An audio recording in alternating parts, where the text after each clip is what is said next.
Hey, Marinna. We're Hi. back again.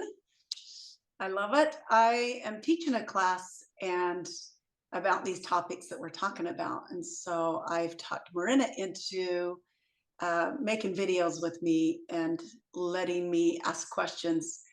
And we're back at it. So today we're going to speak or talk, have conversations around emotions and persona play.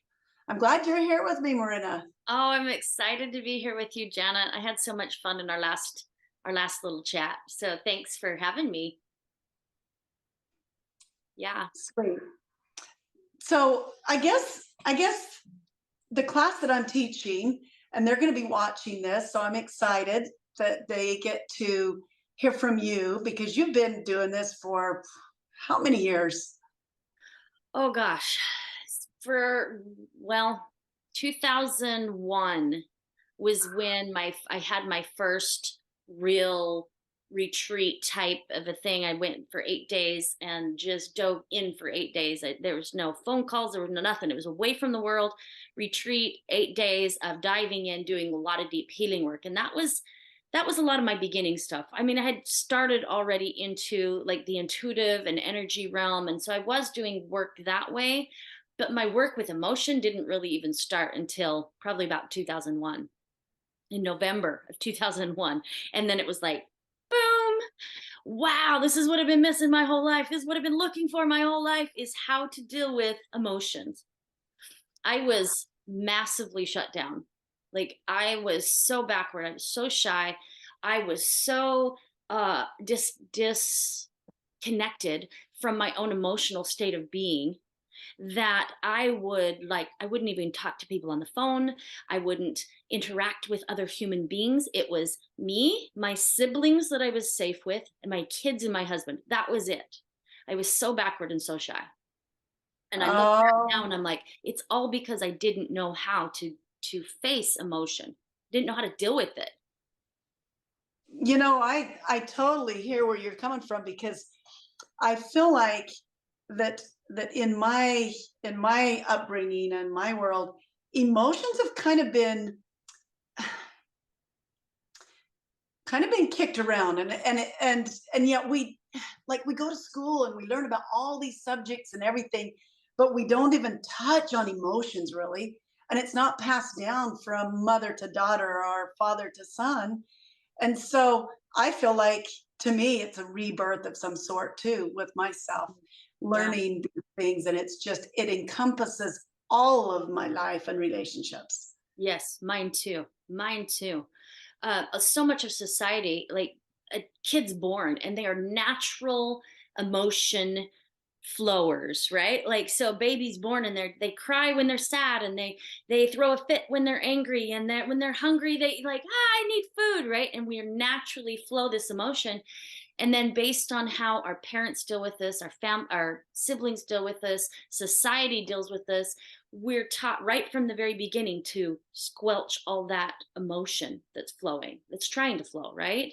And one of the first things I noticed with parents, and I'm not trying to blame parents because I get it, I was a parent, I did the same thing, and that was the baby cries and it's like, oh no, it's okay, it's okay, it's okay, it's okay. Don't When cry, don't don't cry. cry, don't cry, don't cry, don't cry, right? Or if you're Yeah, in a fairly abusive family, like the one I was raised in, it was like, I'm going to give you something to cry about, and it's in the form of a beating, yeah. right? And so we learn from very, very early on that it isn't safe to have emotion. It's not safe. And I think that's probably the biggest reason I've noticed that people shut down their emotion is because it's not safe to feel. We're either going to get teased about the emotion, we're going to be judged about our emotion, we're going to be told we're wrong for having emotion. And so very early on we learn to shut it down. Okay, so I kind of wanted to interject something right there before we go on further. So I was holding my grandbaby the other day, and she started squawking, and I went to put her pacifier in her mouth, and the thought came to me, just listen to her.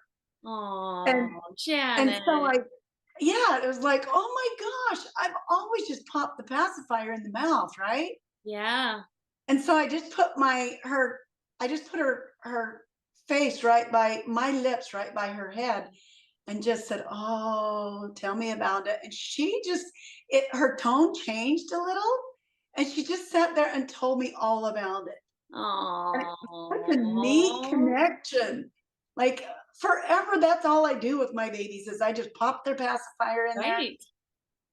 But did that teach her, the baby at that moment, that of course, for one, it's okay to have emotions, but did that help her self-soothe? You know, that's a really great question. I was having the thought like you heard her. She had an experience Uh, of being heard in such a deep way. I know there's a lot of stuff out right now about letting your babies self-soothe, yeah. and I'm kind of got mixed emotions about it all. Like, I don't think there's anything wrong with them having a pacifier and having that first experience of life with all of life in support of them. To me, that feels more nurturing to a little infant that's just coming into this world that seems harsh. But I don't know. I don't know. What are your thoughts about that? Oh my gosh. So it kind of almost sounds like we're talking about, do we let them cry it out at night when we've had just enough. Yeah.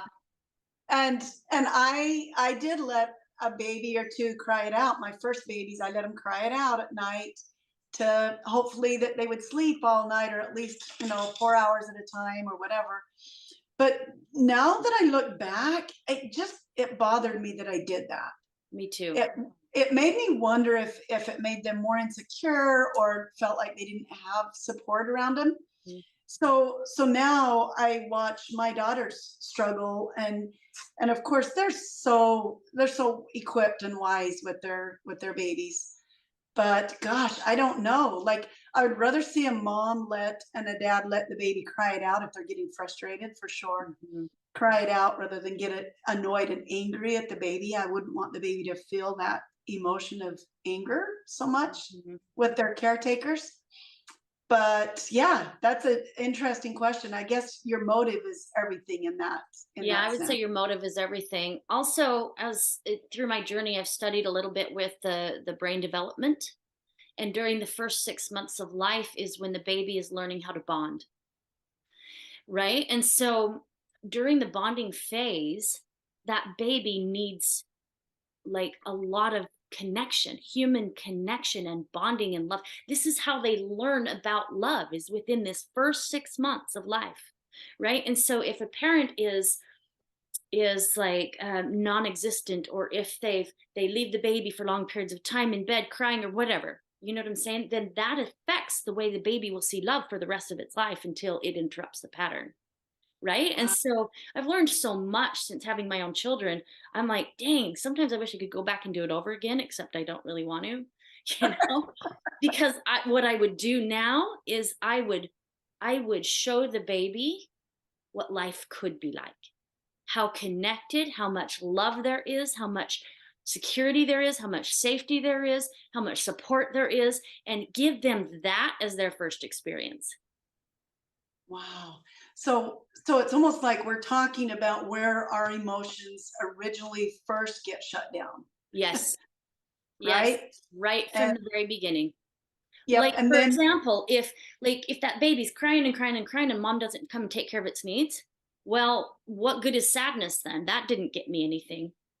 yeah. Right, or whatever, right? Like, it didn't get me anything, so I'm not going to get anything from that. Or if the parent gets all angry and the baby's like, scared, oh no, I did something wrong, don't ever show emotion or dad is going to get mad at me or something like that. And we learn so quickly how to start shutting it down.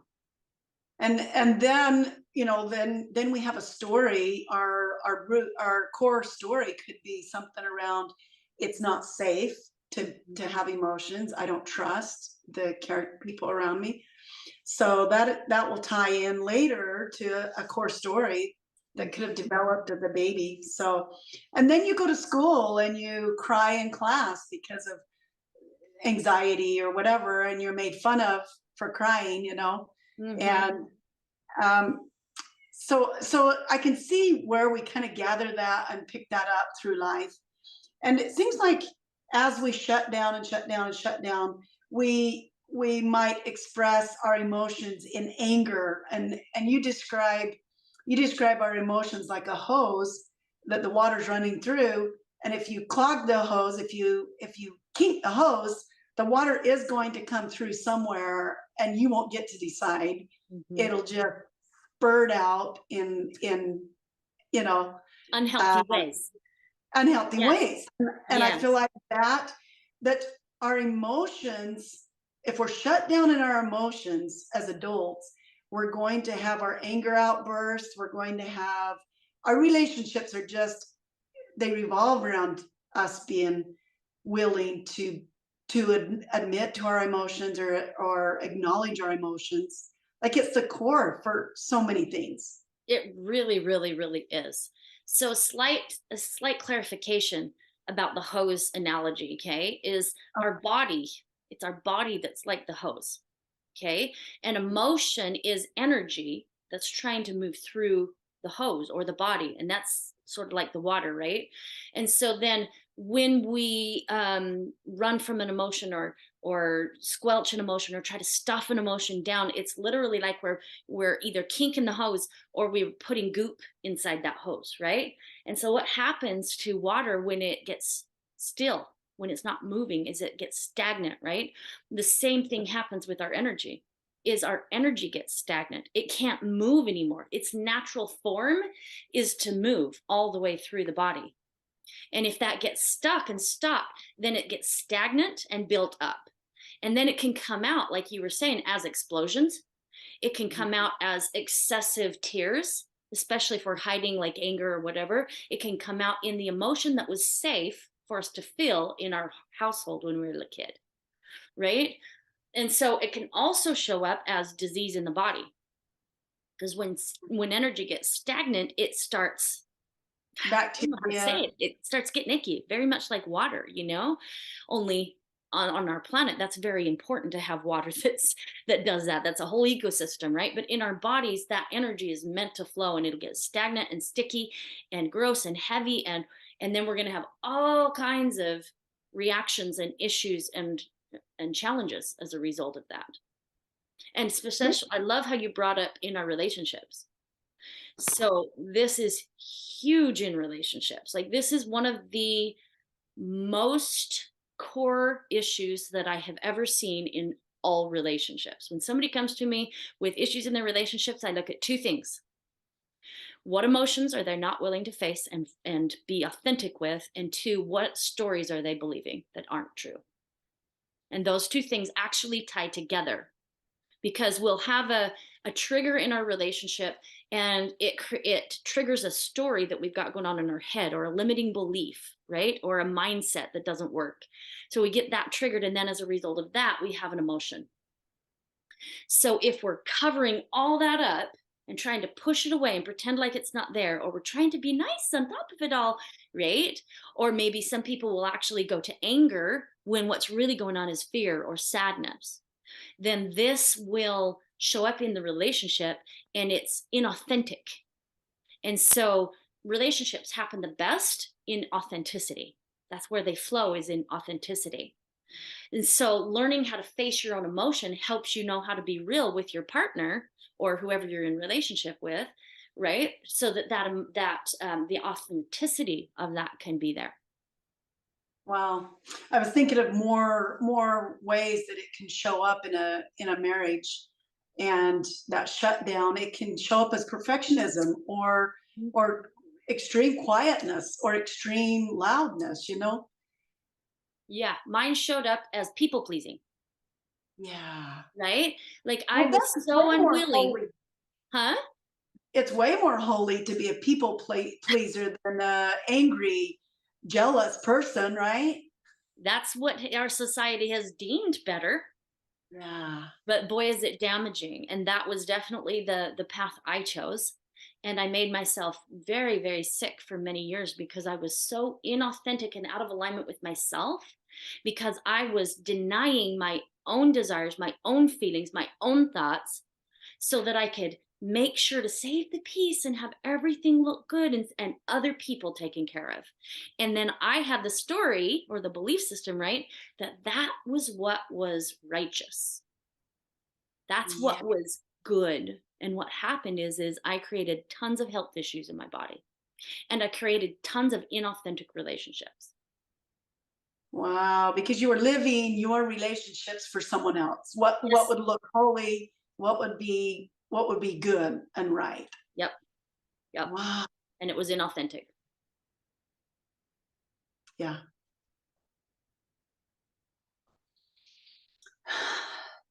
I So oftentimes go ahead. Go ahead. I oftentimes see emotion as children, as like children, right? Yeah.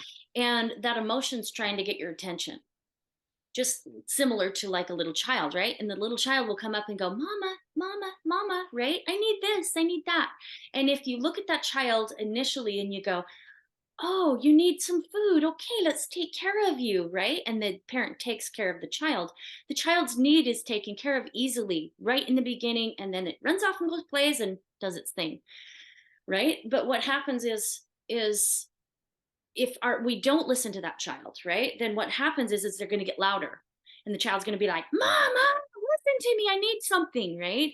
And then if we still go, "Get out of my sight, go away," that child may go away, but they're going to get destructive to get your attention, Yeah. right? And our emotions are just like that. If we will listen to what's going on in our emotional state of being right from the beginning and address it right from the beginning, then we're in that flow and we stay in that flow of energy. But if we don't listen and we keep pushing it away, that energy is going to get destructive. Mm. So is it very common when somebody does start diving into their emotions and literally going within, going quiet and listening to those emotions, would it be normal for the person to say, I don't feel anything. I don't the emotions aren't talking. Mm-hmm.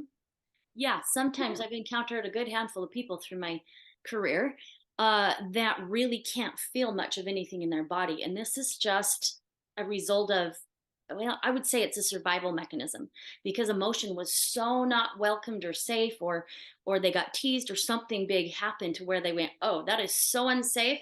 I got to not even have emotions." So what they do is they literally bring their energy up and they're living here, and so they survive in their head. They're probably big thinkers, big talkers. They live here. But there's a whole world down here that they aren't accessing. And I've run into this quite a few times. Do you want me to share what to do about that? Yeah. Yeah, yeah. Okay, so first, the very, very, very first thing I suggest is to start breathing. Okay, because one of the first ways we humans stop ourselves from feeling an emotion is by either stopping our breath or bringing our breath up so that it's very shallow in our body. So that looks like a breathing up in your chest, like a, okay, that type of a breathing versus having your breath expand your belly. So if you can have your breath expand in your belly as you're breathing, that's going to automatically send you from your head to your body. However, I'll warn people right now, that's also going to allow the emotion to start to flow. And when that happens, you've got to be willing to stay with the emotion, to observe, to watch the emotion. And that's what we're all running from. Really, we're all running from intense feeling. We don't like it, we don't love it, it feels like danger, it feels like the tiger chasing us, right? And so then we shut it down. So once you start breathing, you're going to start feeling again. There's just no two ways about it. Okay, so a person still may not be able to feel very much if they've been really good at shutting it off, right? So over time, keep breathing, keep breathing, keep breathing. And then I invite people to start at the surface level. So like start at the outside of your body first. Okay. And what we're looking for is sensation. So touch your body, put pressure on your body, if you have to, because I've met people that can't really even feel touch because they've shut down their emotions so much. So emotion is shows itself as sensation in our body. That's how emotion shows us, okay, that it's there. So if we can start with the surface level of our body and put pressure on our body, or even like if it's real bad, pinch yourself, right? Like cause a slight bit of pain so that you can feel the sensation. And once you can feel that sensation, then start breathing and being aware, bring your attention to the sensation that's going on in your body so that you can retrain your brain that it's okay to have sensation going on in the body. You're not going to die if you have sensation happening in the body. This is actually one of the things I've encountered with people who cut themselves Mhm. is they are so shut off to their emotional state of being. Like people will be like, I'm so depressed and blah, blah, whatever. And they think that this is an emotional big energy, but it's actually the opposite. It's that you've suppressed the energy so much that you actually can't feel something. And so people want to feel something. We're feeling beings. We want to feel something. And so oftentimes people will cut themselves because they can actually feel the sensation. Right, right. I And totally there's get other that. reasons too, but this is one of the main ones that I've run across. And usually they're not planning on ending their life. They Mm-mm. just want to feel. Yeah, They just want to feel again and have yeah, feeling be okay, yeah. but they don't know how to let that emotion come up and feel that and be okay because it feels like a big scary monster, Right. right? And so of course you're going to run from a big scary monster, So true. right? So Until we learn how to face into and move toward the emotion and the feeling, it's going to keep feeling like a scary monster. Once we can do that, though, in a consistent way, the emotion becomes like that little child again going, hey, I'm hungry. And then you feed it. And it's easy. before it has a big fit on the floor and you don't know what the heck is wrong with it. Exactly. Like, what Yeah. the heck do I do? This kid's always throwing fits. That's because you're not listening to him when it's little. Mhm. When it's little. Wow. You know, I was visiting with somebody and he was suicidal, off and on suicidal. And he said, truthfully, I don't really want to die. Mm, So I feel like it was just a big way of running from those emotions and being scared of that storm that's brewing, yeah. right? Yep. Yep. I wanted to die probably for about 30 years of my life. I wanted to die. But I had stories, thank goodness I had stories, like, I would go to hell, you know what I'm saying?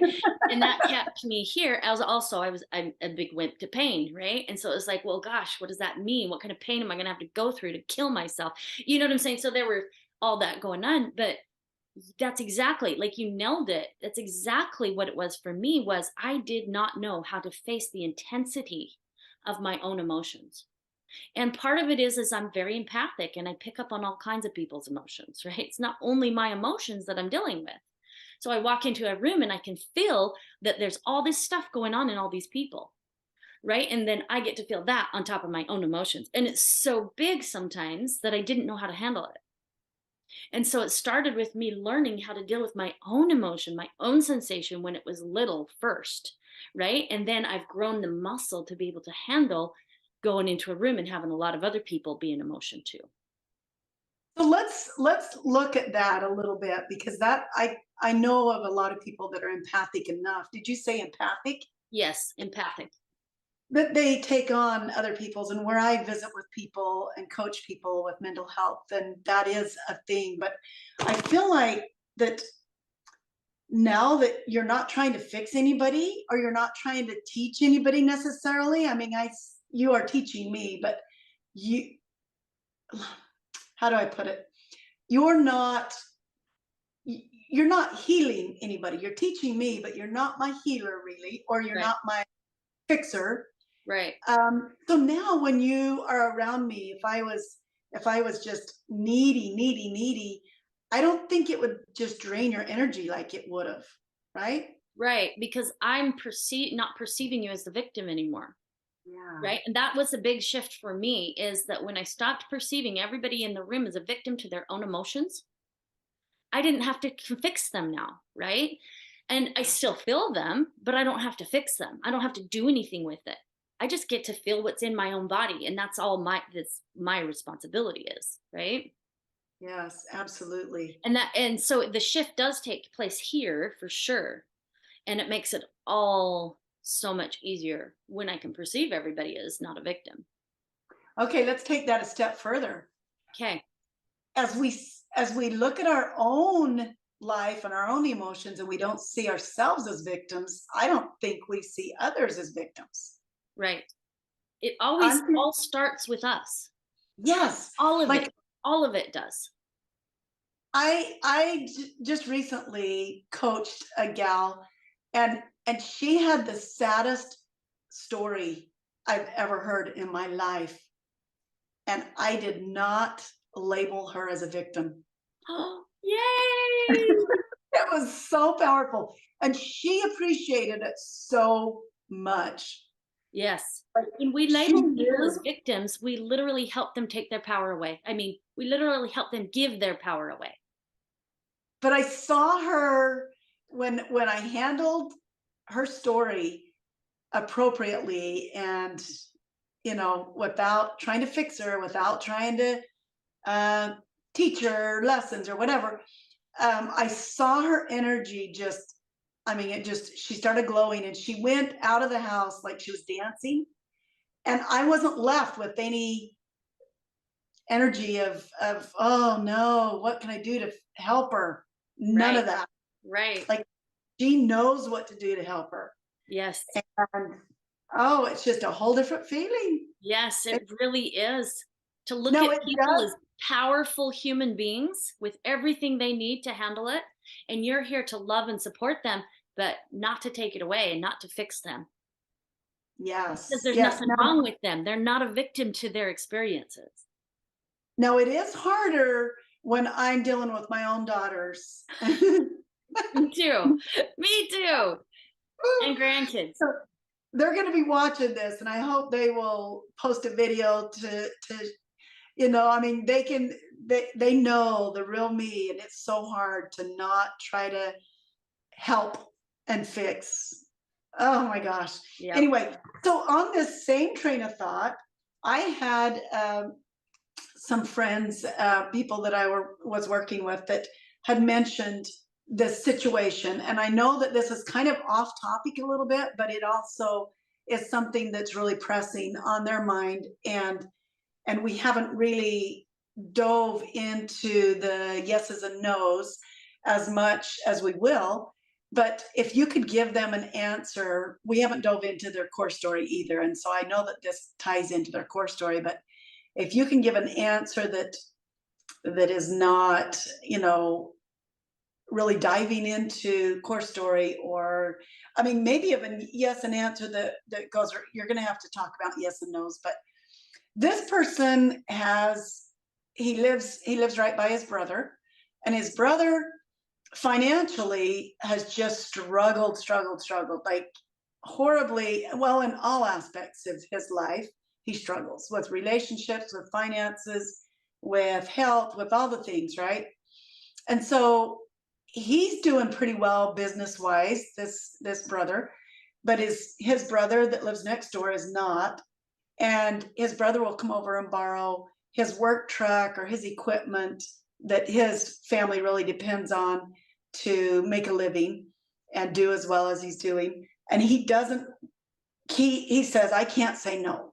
I cannot say no. I do not want to see these people next door starve, and their animals starve. So he borrows my equipment to go get hay for the animals or go get groceries for the kids.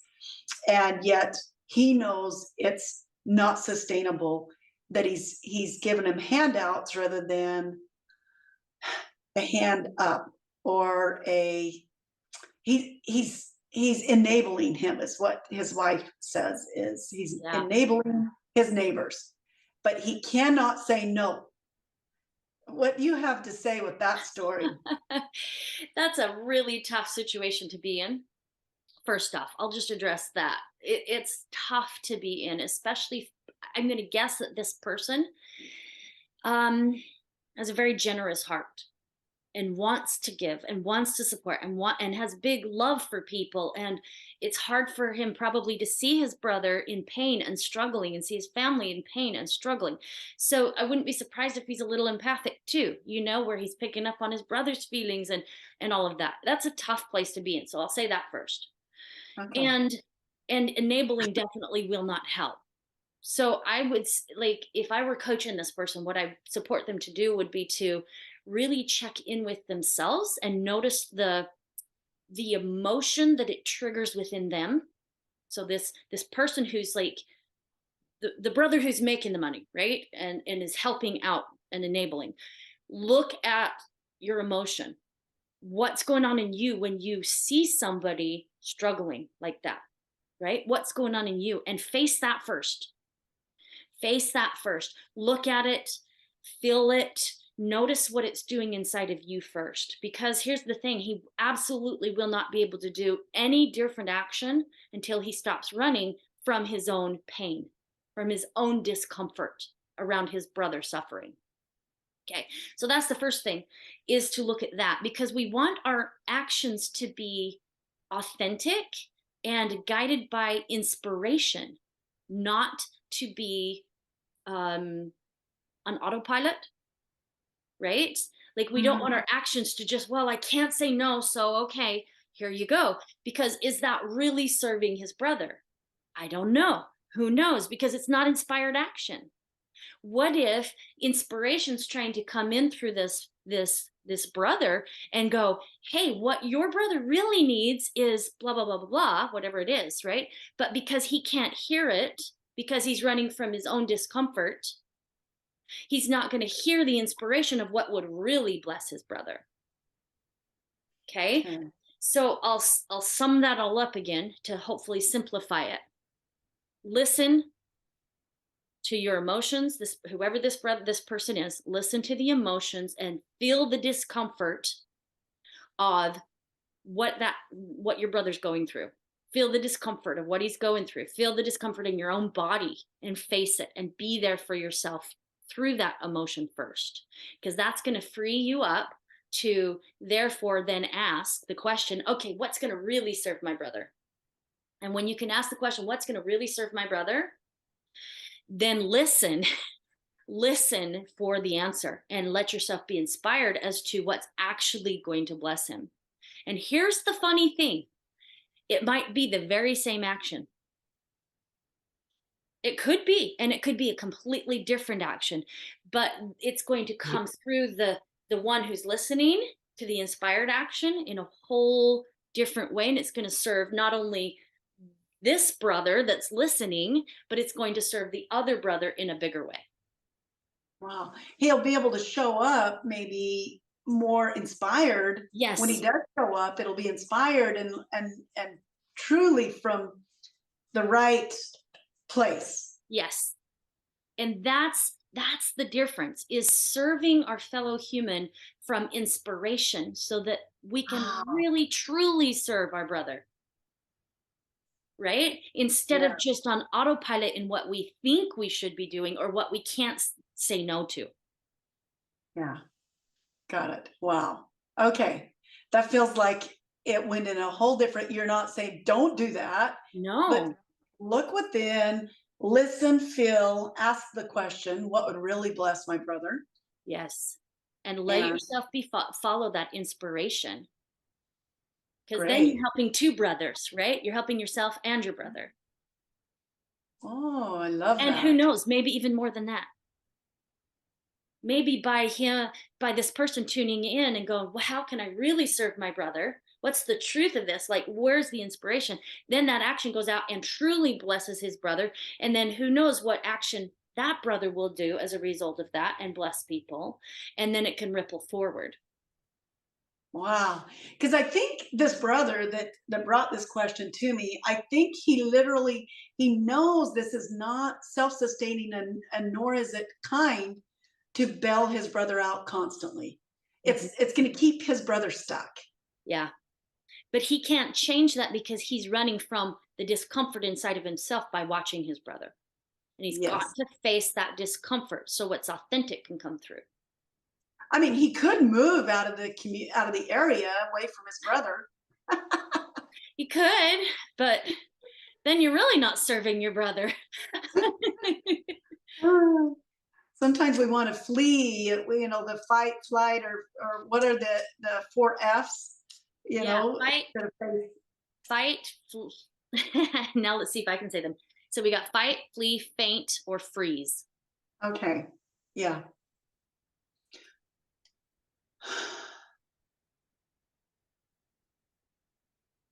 Okay, that is really really helpful. And that isn't the outcome that I thought, but it is so true. It feels like when you deal with your own emotions, you can open the way for inspiration.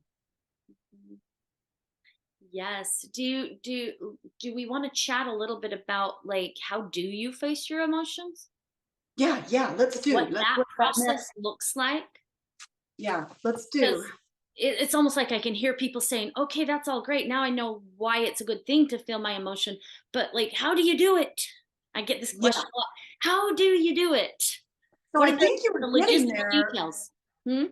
You were getting there. You said if it's a person that is not used to feeling the emotions, then to go within and feel sensations, right? Yes, yes, yes. But let's see if I can simplify it even more. Okay. Okay, Because I feel like if it's simple, people can get it faster and easier, right? So true. basically, an emotion will show up as a sensation in the body, period. So a sensation looks like tightness, maybe heaviness, warmth, cold, twisting, tightness, tinglies, pressure. Like these are sensations. So what you want to do is to close your eyes and tune into your body, like scan your body with your attention and notice sensation. And what people tend to first notice are the surface sensations. They'll be like, my neck's really tight, right? If they tend to be a little more connected with their emotions, I oftentimes get, oh, I got this heaviness in my chest, or I've got like the butterflies in my stomach, right? That's a little bit more internal, right? But we're looking for start with whatever sensation shows itself to you. And then what you want to do is you just want to watch that. It's really that simple. You just want to watch it while you breathe. So breathe, breathe, breathe, always breathe, and watch the sensations that are currently happening in your body. And when you do this consistently, so I suggest people sit with themselves in the morning or whenever they can, pause like 10 times throughout the day if you have to, and just sit with yourself for 5 minutes and observe whatever sensations are going on in your body. That's it, while you're breathing.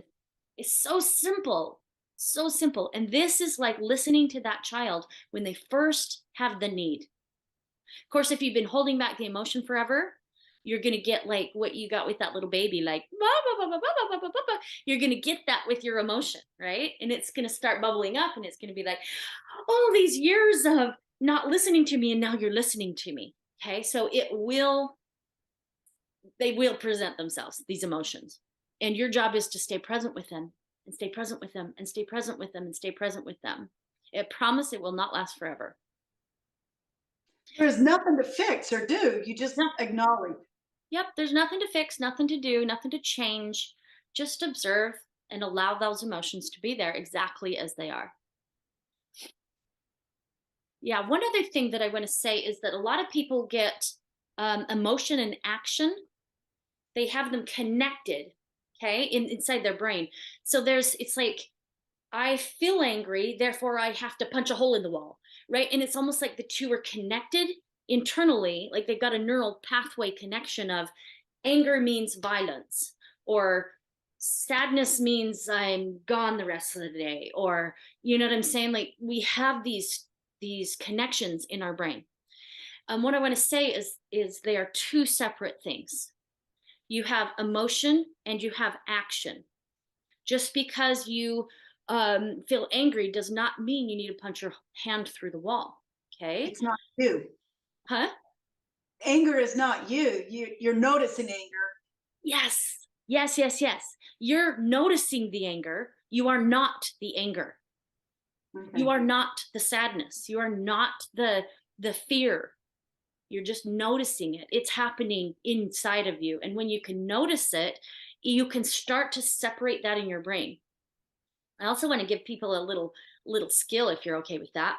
Oh, yes, I'd love it. So if you find that you do have emotion and the action as one thing, you can literally separate that by imagining you put one in each hand. Okay. So you'd go emotion in this hand, action in this hand.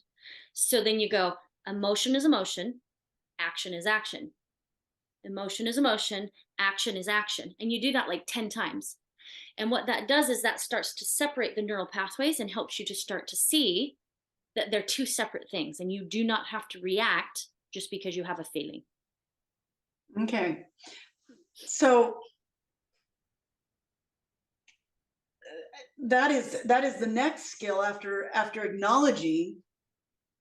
Then the next step would be notice that you are not angry. It is just there. Hmm. Yes. So, Isn't you. There are some people who drown in their emotion and mhm, it's because they become the emotion, yeah. right? And even in our verbiage as as a society, we'll say things like, I'm sad. No, I'm you're depressed. not sad. You are Yeah. feeling sad, but you Wow. aren't sad. That's not who you are. Right. Mm. So we do have a tendency to drown. Well, some people have a tendency to drown in emotion. I see two types of people. I see people who run from emotion and stuff it and try to do away with it, and then I see people who drown in emotion. They take it on so big that they lose themselves in the emotion. Wow, that's a good point.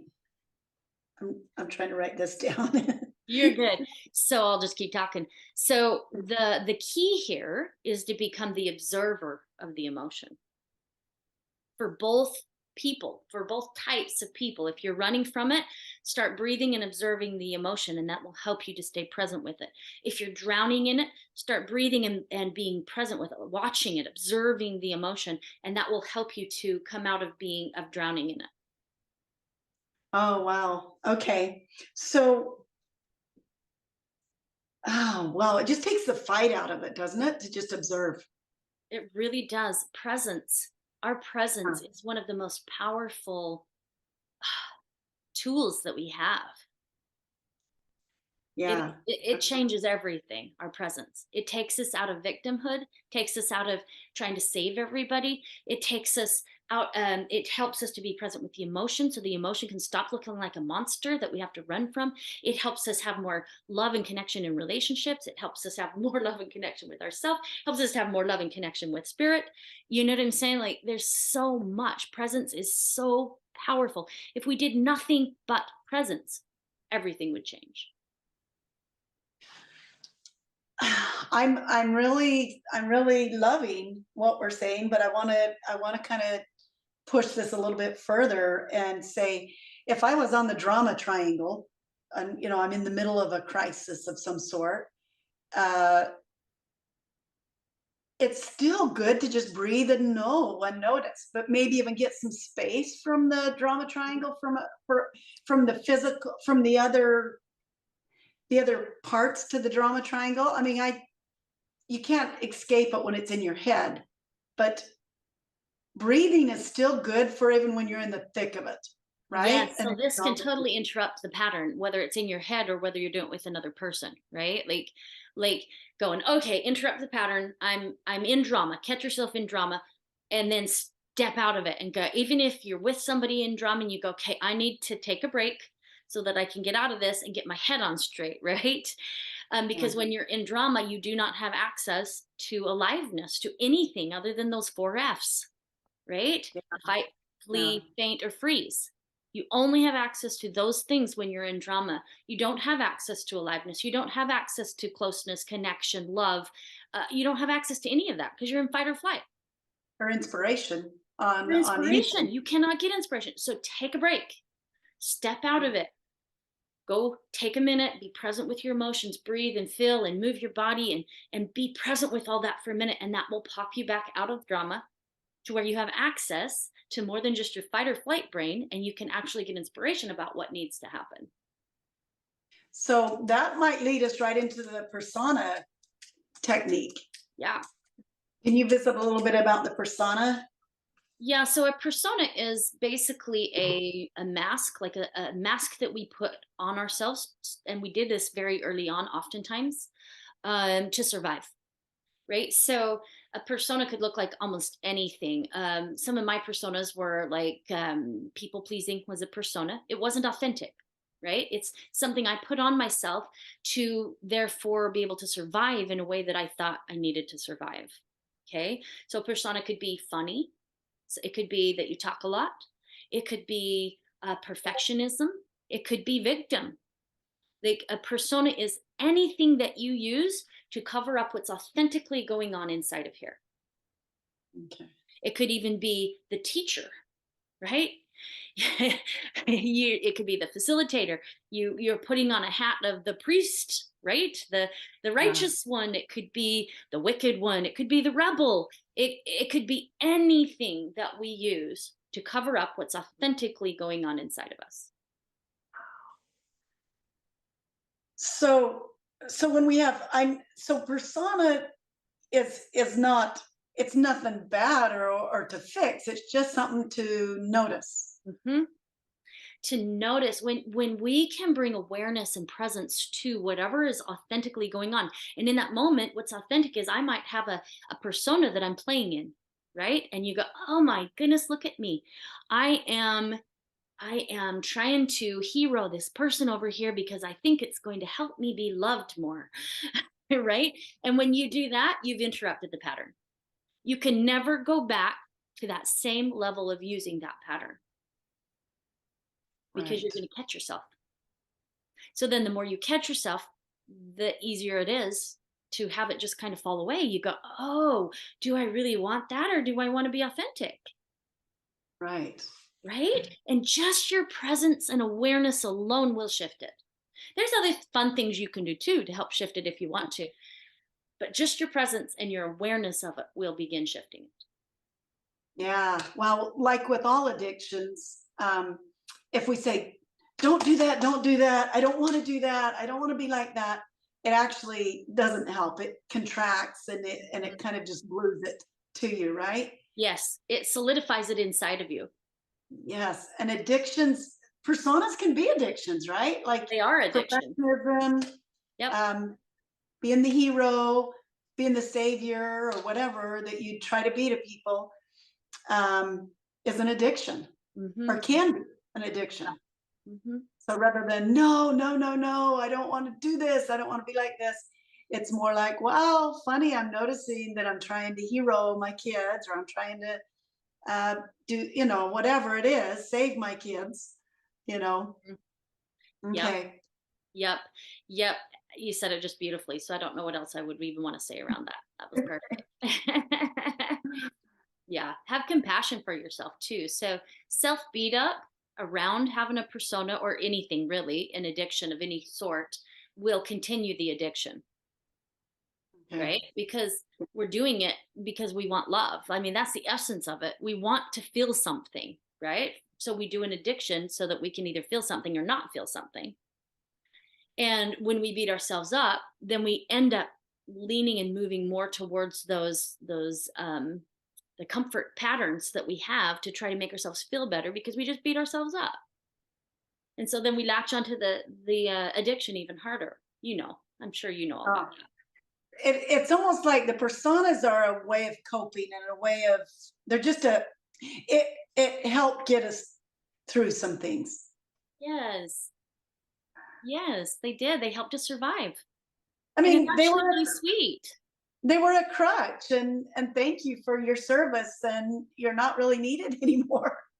Yeah, let's maybe start using you for something that does work. Yeah, Right? correct. Like how could perfectionism be used in a way that actually serves instead Mm. of damages? Right? So that you're using perfectionism consciously and not as a persona. Right? And what's interesting when you start asking questions like that is uh, wow, magic starts happening. You start having ideas and thoughts and things coming in that you may have never thought of. Like, How could perfectionism bless? Who knows? How could whatever persona we're using actually serve and bless? And once they're used as a service and a blessing, they're not a persona anymore. Ooh, I have never thought of that because perfectionism has a sound I that kind of is like nails on the chalkboard type of sound. That's just because of our judgments of it, right? Yeah, yeah. Right. Wow. How can it be used for great as a tool? How could it be used as a tool and used consciously? Hmm. Right. It's all And when promo- we, it's and I'm all not even promoted. going to give any answers. I'm just inviting people to ask those questions and don't answer it. Just ask the question and don't answer it. And you'll be surprised at how, what ideas come in for you and how to use that persona in a way that's actually of service, which ceases to become a persona over time. Oh, I love it. Let's just leave that question. I think we're running out of time anyway. Why not leave that as a question? How can we make the personas work for us or Yeah. Serve us. serve us without judging? Yeah.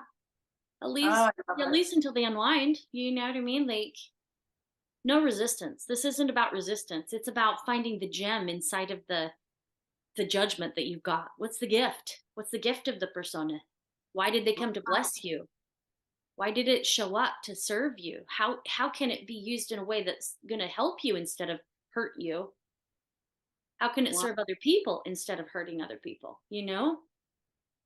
And we can apply that same formula to the emotions that are coming up or the Mhm. judgment that we have on ourselves about how, for instance, how big of a helicopter mom I was way back, and still sometimes dabble with that, and how like it served me. It got me through some really tough times, and how could it serve me still if it was in the right motive, or it was used as a tool, not as a mechanism of survival. Right. Yes. So none of our actions are, well, I don't want to say it like that. It's like our actions can come from two places. They can either come from our essence or they can come from these survival mechanisms. And we'll get more into that when we discuss core story stuff. But they can come from two places. When our actions come from mechanism, we're working against ourselves and others.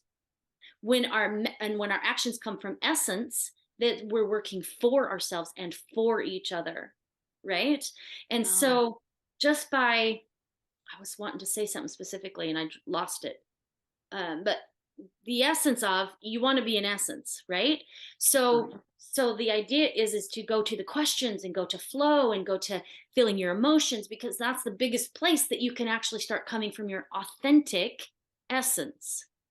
But when you're shoving the emotion away, when you're pushing it all away, when you're believing all kinds of stuff that isn't true, your actions are going to come from survival, and that's not going to serve you or your brother.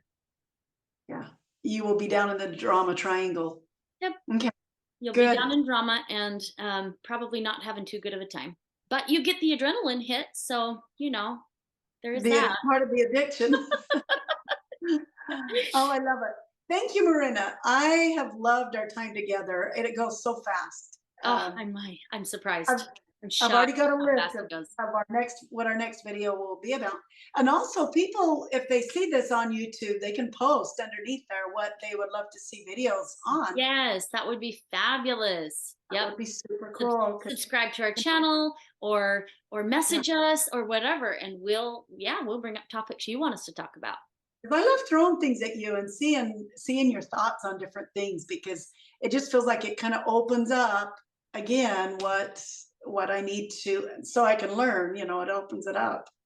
So As I love a appreciate as a you. teacher and facilitator, my one of my biggest intentions is to stay connected with intuition, stay connected with that inspiration, right? So that whatever shows up at me, whatever question people ask, I'm not coming from myself. I don't want to come just from me. I want that inspiration to come through, right? And so that's what I do the best that I can do. I'm not always on, for sure, I'm human too, but that's what I try to do. I love it. Intuitive coaching, and I love that. Well, thank you so much. I My appreciate it. pleasure. Thank you, Again, Janet. I have so much fun visiting with you. me too. I have a good time with you, and we'll make the. I've already got some stuff jotted down, so Okay. we'll be together again. Awesome. All right. All right. Thank you. Talk to you later. All right. Bye bye. Bye.